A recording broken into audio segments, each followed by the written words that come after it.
Olá pessoal, esse é o nosso Conexão GEL 10, hoje é sexta-feira, dia 1º de fevereiro. Na semana passada eu tinha comentado com vocês sobre Venezuela, lógico, falei um pouco sobre os ataques de Israel em cima da Síria e terminei falando sobre o Fórum Econômico de Davos, especialmente a participação do Brasil. Nessa semana eu vou começar novamente, obviamente, pela Venezuela, que é o nosso tema mais relevante na área internacional. No sábado passado, tivemos a reunião do Conselho de Segurança das Nações Unidas, lá em Nova York, e aí ficou mais claro o posicionamento de alguns países, basicamente a Rússia como grande apoiador do governo do Maduro, e do outro lado, tendo os Estados Unidos, praticamente todo o continente americano. A grande exceção é o México, né, a mudança de política externa mexicana com o presidente López Obrador, que assumiu dia 1º de dezembro. Então o México se absteve dessa situação não quis reconhecer o governo do Guaidó. Esse é a grande exceção. Tem outros países menores do continente americano, mas o mais relevante é o México. Também me chamou a atenção o voto da África do Sul, também se opôs a votar, a reconhecer o Juan Guaidó. A Europa deu um ultimato, né? Esse ultimato vence agora nesse domingo, para que o Maduro convocasse novas eleições, mas ontem, na quinta-feira, já tivemos uma sinalização bastante positiva da Europa, porque o Parlamento Europeu reunido, uma maciça votação em favor de reconhecer o governo do Guaidó. Então, estamos contando que nesse final de semana os governos dos países da União Europeia vão, praticamente todos, reconhecer o governo do Guaidó. Isso dá um elemento de pressão muito grande sobre o Maduro, ou seja, os Estados Unidos, com todo o seu poder econômico, e países também economicamente fortes, como é o caso da França, Reino Unido, Alemanha, também apoiando o Guaidó. Do lado do Maduro, temos a Rússia como forte aliado e a China numa posição que essa semana tivemos já um indicador bastante interessante, que a PetroChina, que é uma das empresas petrolíferas chinesas, sinalizou o cancelamento de uma parceria com a PDVSA, que é a empresa venezuelana, de construção de uma refinaria de petróleo na China, especificamente para refinar o petróleo mais pesado da Venezuela. Esse é um detalhe técnico, mas vale a pena comentar. Petróleo não é tudo igual, ou seja, existem tipos de petróleo diferentes, e o petróleo venezuelano é um petróleo que os especialistas chamam de um petróleo pesado, vale até economicamente menos do que o petróleo leve, por exemplo, produzido pelos sauditas, um petróleo melhor, digamos assim. E esse petróleo pesado da Venezuela, ele não é processado em qualquer planta de refino, e a China estava construindo, em parceria com a PDVSA, uma planta, uma refinaria específica para isso. E esse anúncio chinês, né, passou meio assim escondido da mídia de uma maneira geral, mas achei bastante interessante e trago para vocês, porque é um indicador, confirma aquela minha opinião de que para a China a questão é puramente comercial, fortemente comercial em relação ao caso da Venezuela. Então eu acredito que a essa altura do campeonato, se a China já não fez, deve estar para fazer, de enviar algum representante dela conversar com o Guaidó, no sentido de ter garantias de que as dívidas que a Venezuela tem com a China, lembrando que a Venezuela, ao longo desses últimos anos, contraiu dívidas bastante elevadas com a China em troca de fornecimento de petróleo. E a grande questão é que a PDVSA ela está sucateada e não consegue mais produzir o petróleo que produzia antes. Alguns especialistas, inclusive, estão considerando a PDVSA, a empresa venezuelana de petróleo, como a pior empresa estatal de petróleo desde o final da Segunda Guerra Mundial.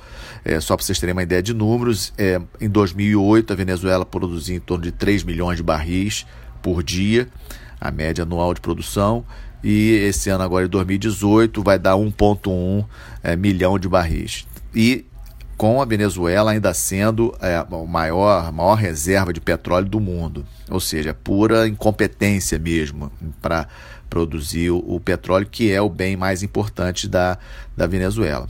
Essa semana também tivemos outros elementos interessantes.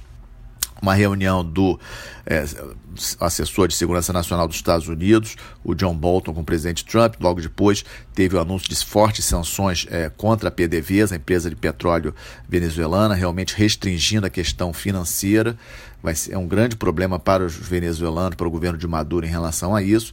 E aí, nessa entrevista coletiva que o Bolton fez com o secretário de Comércio americano, alguns jornalistas perceberam no bloco de notas dele uma indicação, estava escrito no bloco de notas dele, 5 mil militares para a Colômbia.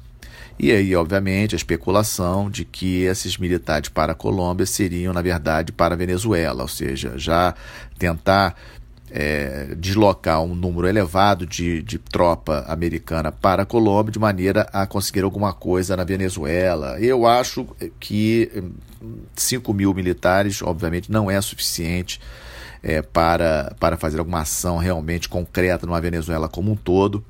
Lógico que podemos estar imaginando aí esses 5 mil militares como uma tropa aerotransportada, paraquedistas, ou tropas especiais para tentar tomar o Palácio Presidencial do Maduro em Caracas e garantir a posse do Juan Guaidó como presidente, tentar prender o Maduro, alguma coisa nesse sentido. Acho um movimento muito perigoso. Ainda não temos indícios claros de como as Forças Armadas venezuelanas vão se portariam numa situação como essa. Então, talvez alguns inclusive especulam que o Bolton fez aquilo de propósito para assustar o Maduro, alguma coisa assim. Vamos continuar acompanhando essa questão. Não acredito realmente numa ação militar americana na Venezuela. Acho que eles vão continuar explorando essa questão do estrangulamento financeiro do governo Maduro, para ver se força o Maduro a negociar e algo desse tipo. Outro evento interessante que aconteceu essa semana em relação à Venezuela foi o pouso de um avião, de um Boeing 777 russo em Caracas. Não é normal, não é uma linha regular e nada foi dito com relação ao que estava dentro do avião, o que embarcou no avião. Especulações, lógico, várias. Quando o avião pousou, alguns até disseram que o Maduro ia embarcar nesse avião e ia se asilar na Rússia, e outros dizem que o avião levou para Moscou ouro da Venezuela, já preparando também a Venezuela, o Maduro, para essa fuga do Maduro para algum país. Tinham falado na semana passada de Cuba. Pode ser Cuba, pode ser Moscou, pode ser a própria Turquia que dá apoio para o Maduro, mas continuo mantendo a minha posição de que não acredito que o governo dele dure até o final do ano. Acho até que bem antes disso, eu tinha até levantado a possibilidade de não resistir até o final desse mês de janeiro. Hoje já estamos no dia 1º de fevereiro, o Maduro ainda resiste mais um pouco. Por fim, só um dado do que temos aí avante. Na próxima semana teremos mais uma reunião do Grupo de Lima, aqueles países aqui do continente americano que são contrários ao governo do Maduro, que não reconhecem o governo do Maduro, se encontrarão em Ottawa. E o nosso chanceler deve estar presente, está prevista a presença do nosso chanceler nessa reunião. Volto a insistir numa posição que já tinha falado no podcast da semana passada. Um dos grandes problemas que eu vejo nessa negociação em relação à Venezuela é o fato de que o governo Trump não tem um grande respaldo internacional em termos de representatividade, em termos de negociação desse tipo de questão, né? Então, a posição que o Trump tem assumido em vários assuntos internacionais tira um pouco dessa força, digamos assim, que o Trump poderia, que os Estados Unidos certamente teriam em tocar esse assunto. Por isso que esse Grupo de Lima é interessante, por isso que volto a insistir que o Brasil deveria assumir uma posição de maior protagonismo nessa negociação, sendo o país mais importante, mais rico da América do Sul, maior tamanho, etc. Eu acho que isso é um elemento importante. O segundo tópico que eu trago para vocês hoje são, na verdade, uma miscelânea de assuntos relativos ao Trump e aos Estados Unidos.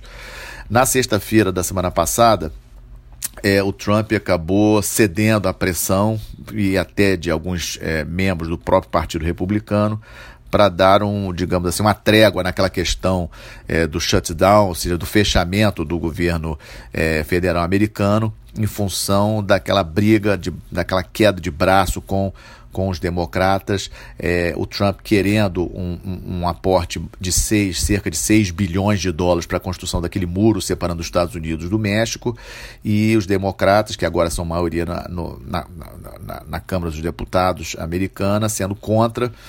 E isso causou a paralisação por não confirmar o orçamento dos Estados Unidos. Em função dessa teve a paralisação, foi uma paralisação histórica, e tivemos uma trégua, só que essa trégua vai até o dia 15 de fevereiro. Ou seja, as discussões ainda permanecem, o Trump ainda insiste em relação ao muro, e a Pelosi, que é a líder dos democratas na Câmara, tem batido no sentido contrário, dizendo que não vai ter essa verba para o muro. Então a situação ainda tensa. Os funcionários voltaram a trabalhar, devem receber na próxima quinzena os seus salários relativos, lembrando que os funcionários nos Estados Unidos eles só ganham quando eles trabalham, né? E com isso também o discurso da União, aquele evento que é muito importante, um discurso que o presidente dos Estados Unidos faz perante o Congresso americano, um discurso que inclusive envolve várias medidas de segurança, de proteção do Congresso americano, em função da presença não apenas do presidente, mas do vice-presidente, todo o Congresso americano ali reunido, chefes militares. Então há um grande aparato de segurança protegendo esse evento, que é chamado de discurso da União. Ele vai acontecer agora nessa terça-feira, dia 5, um evento bastante importante, e que vamos estar acompanhando possíveis anúncios. Dentro desses anúncios, uma das coisas que pode acontecer, que acreditamos que possa acontecer, é o tal do anúncio da segunda reunião do Trump com Kim Jong-un. As negociações estão avançando, os Estados Unidos colocam como ponto pacífico a questão da desnuclearização da Coreia do Norte, e obviamente o Kim Jong-un quer uma contrapartida. Tudo indica que a reunião deverá acontecer agora, no final de fevereiro, no Vietnã. E parece que há indício de que o Trump vai anunciar essa reunião como uma vitória dele no discurso da União agora na terça-feira. Outro fato importante da administração, que eu acho que foi um ponto positivo também, é a questão da negociação com o grupo Talibã no Afeganistão. O governo americano tem negociado lá no Catar, essa semana teve essas negociações, e há uma previsão de êxito nessa negociação, ou seja, o Talibã aceitando cessar fogo e os Estados Unidos retirando suas tropas do Afeganistão. Vamos acompanhar para ver como que caminham essas negociações. E o terceiro tópico para vocês nesse podcast de hoje, a questão do Brexit e a recessão europeia. Há uma grande preocupação na Europa com relação a esse Brexit. Ontem o The Guardian, o jornal The Guardian da Inglaterra, publicou uma pesquisa dizendo que 1 em cada 3 empresas sediadas no Reino Unido vão retirar as suas matrizes do Reino Unido e mover para países da União Europeia. Esse é um elemento muito ruim para a economia do Reino Unido, mais um ponto importante. E, em paralelo a isso, saiu também a notícia de mais um quadrimestre de recessão, de crescimento negativo da economia italiana, o segundo seguido, o que coloca tecnicamente a Itália como um país em recessão. Ou seja, a Itália é um país importante da Europa, ainda a economia importante, e esse dado é um dado relevante. Também essa semana, números ruins da economia alemã fechando 2018, estima-se um crescimento de apenas 1,4% em 2018, em 2017 o crescimento foi de 2,2%, esse é um dado importante. A economia alemã, a maior economia da Europa. Ou seja, essa questão do Brexit, da saída do Reino Unido da União Europeia, associado com esses sinais de recessão de países importantes da União Europeia, não é bom. Teremos eleições do Parlamento Europeu em maio, e economia ruim acaba movendo espíritos nacionalistas, ideias nacionalistas, e o que pode vir a prejudicar essa questão da votação no Parlamento Europeu agora em maio. Então vamos acompanhar. A Theresa May teve uma votação essa semana de uma importante lá no parlamento inglês, determinando que o Reino Unido sai da União Europeia 29 de março, mas com um plano de saída. O Reino Unido não há a possibilidade do Reino Unido sair sem um plano, mas esse plano tem que ser negociado com a União Europeia e a União Europeia tem que aceitar. Então ainda vamos ver ao longo dessas próximas semanas muitas negociações da primeira-ministra britânica com os seus contrapartes da Europa, para tentar negociar esse plano, digamos assim, da saída do Reino Unido da União Europeia. Situação bastante tensa naquela região. Vamos continuar para a próxima semana. Tem o discurso da União na terça-feira, avalie-se como sendo o evento mais importante da semana que vem. E, obviamente, a situação na Venezuela, que para nós, Brasil, é o tema de relações internacionais mais relevante. Esse foi o nosso Conexão GEO número 10. Lembrando a todos que estamos não apenas no nosso canal no YouTube, mas também no Spotify e a nossa página no Facebook, não apenas com os podcasts, mas também no Facebook tenho postado algumas coisas ao longo da semana. Desejo a todos um bom final de semana e voltamos a nos falar na próxima sexta-feira. Obrigado.